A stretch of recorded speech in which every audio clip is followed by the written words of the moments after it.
મિત્રો, અલ્લુ અર્જુનની પુષ્પા ફિલ્મ તો આપ સૌએ જરૂર જોઈ હશે। આ ફિલ્મમાં ચંદનના લાકડાની ચોરી બતાવવામાં આવી હતી। ત્યારે આવું જ કંઈક સુરતના માંડવીમાં જંગલ વિસ્તારમાં સામે આવ્યું છે। ફિલ્મમાં વન વિભાગ સામે પુષ્પા ભલે ઝૂકેગા નહીં, પરંતુ રિયલમાં માંડવી વન વિભાગ સામે મધ્યપ્રદેશનો લાકડાચોર પુષ્પા ઝૂકી ગયો છે। આવો જોઈએ રિયલ પુષ્પા કેવી રીતે લાકડાની ચોરી કરતો હતો અને કેવી રીતે વન વિભાગના હાથમાં આવ્યો અમારા આ ખાસ રિપોર્ટમાં। पुष्पा पुष्पराज मैं झुकेगा नहीं।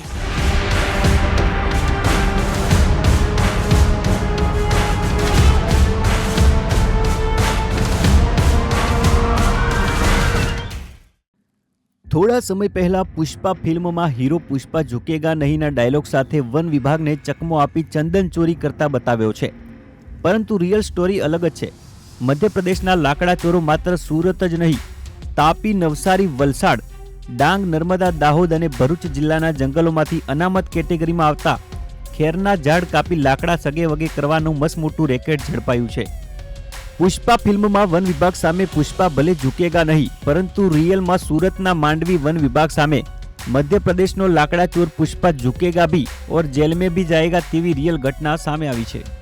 એક ખાનગી બાતમી મળી હતી કે અનામત વૃક્ષ ખેરના લાકડાની ગાડી ભરીને મારા કાર્યક્ષેત્ર વિસ્તારમાંથી પસાર થનાર છે, જે મળેલ બાતમીના આધારે ટીમ બનાવી અને તપાસ કરતા ગાડી નંબર GJ31T 7013 નંબરની ગાડીને ડ્રાઈવર સાથે પકડી અને તપાસ કરતા તેમની પાસે આ લાકડા હેરાફેરી વાહતુક બાબતના કોઈ પાસ પરમિટ ન હતા, જેથી આગળની ઇન્ક્વાયરી શરૂ કરી અને આગળની તપાસમાં માહિતી ઉપલબ્ધ થઈ કે ખરેખર ખેરના લાકડા ગેરકાયદેસર રીતે વાહતુક થઈ અને તારીખ 16 જૂનના રોજ સુરત જિલ્લાના માંડવી દક્ષિણ રેન્જના કાર્યક્ષેત્ર વિસ્તારમાંથી વહેલી સવારે ખેરના લાકડા ભરેલી ટ્રક ઝડપાઈ હતી।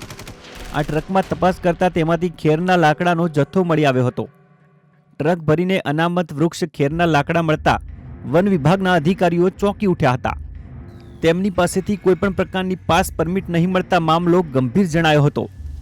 ટ્રક ડ્રાઈવરની પૂછપરછ કરતા તેણે આપેલા જવાબથી વન વિભાગના અધિકારીઓના પગ તળેથી જમીન સરકી ગઈ હતી અને મધ્યપ્રદેશ રાજ્યના અલીરાજપુર ખાતે સંગ્રહ થાય છે।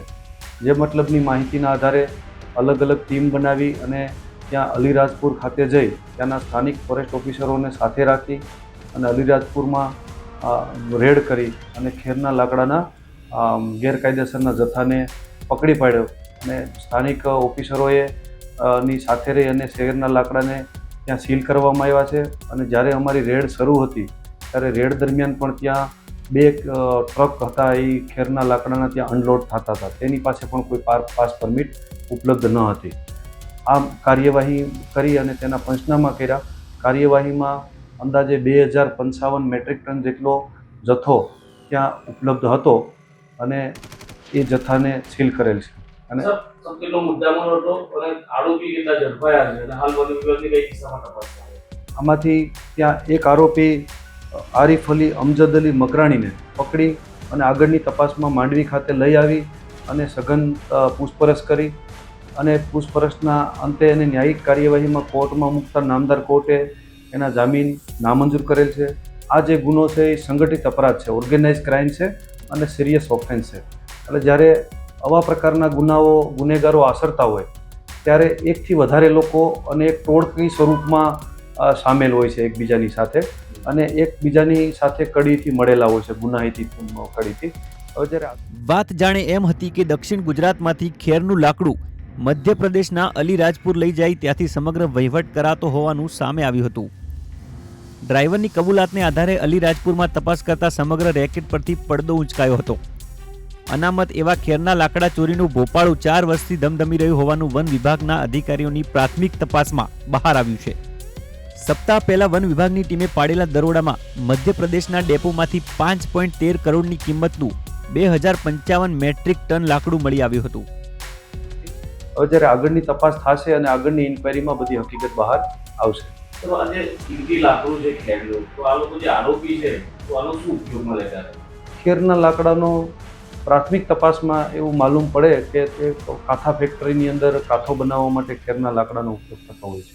તો આપણા વિસ્તારની અંદર કેટલી ટીમ આપની હાલ કાર્યરત છે આવી નજર રાખવા માટે આ વિસ્તારોમાં? આમ તો અમારી દરેક રેન્જની અંદર દરેક ફોરેસ્ટ ઓફિસરો જંગલના સંરક્ષણ અને સંવર્ધનની કામગીરી કરતા હોય, પરંતુ જ્યારે આવા પ્રકારના ગુના પકડાય ત્યારે અમારા ડિસ્ટ્રિક્ટ લેવલથી અમારા ઉચ્ચ અધિકારીઓના માર્ગદર્શન અને સૂચનાથી અમે જરૂરત મુજબની ટીમને સામેલ રાખીએ છીએ તપાસમાં અને આગળની અમે ઇન્ક્વાયરી કરતા હોઈએ છીએ. લાકડા ચોરોને શું ચેતવણી છે વન વિભાગની? વન વિભાગની એટલી ચેતવણી છે કે આવા પ્રકારના જે સિરિયસ ઓફેન્સ થતા હોય તો કોઈ લોકોને પણ આ બાબતના જો માહિતી મળતી હોય તો અમારે ધ્યાન ઉપર મૂકવી, જેથી કરીને આવા ગુના બનતા અટકે અને સરકારશ્રીને નુકસાન થતું અટકે. વીતેલા 4 વર્ષમાં લાકડા ચોરોએ કરોડો રૂપિયાની કિંમતના ખેરના ઝાડ કાપી બારોબાર લાકડા વેચી દીધા હોવાની આશંકા વ્યક્ત કરાઈ રહી છે. ત્યારે હાલ તો લાકડા ચોરોએ 4 વર્ષમાં કેટલું લાકડું વેચ્યું તેનો તાગ મેળવવાની દિશામાં તપાસ હાથ ધરવામાં આવી છે. આ સાથે જ ખેરના લાકડાની ચોરી પ્રકરણમાં કોણ કોણ સંડોવાયેલું છે તેની તપાસ પણ શરૂ કરવામાં આવી છે. મહત્વનું છે કે પુષ્પા સ્ટાઇલથી વીતેલા 4 વર્ષમાં સુરત, તાપી, નવસારી, વલસાડ, દાહોદ, ભરૂચ સહિતના જિલ્લાના જંગલોમાંથી ખેરના ઝાડનો ખાત્મો બોલાવવામાં આવી રહ્યો હતો. અલગ અલગ વિસ્તારના જંગલોમાંથી ખેરના ઝાડ કાપી ટ્રક મારફતે મધ્યપ્રદેશના અલીરાજપુર લઈ જવામાં આવી રહ્યા હતા. તેમ છતાં કોઈ અધિકારી કે કર્મચારીને આ કૌભાંડની ભનક સુદ્ધા પણ કેમ ના આવી તે સૌથી મોટો સવાલ ઊભો થઈ રહ્યો છે.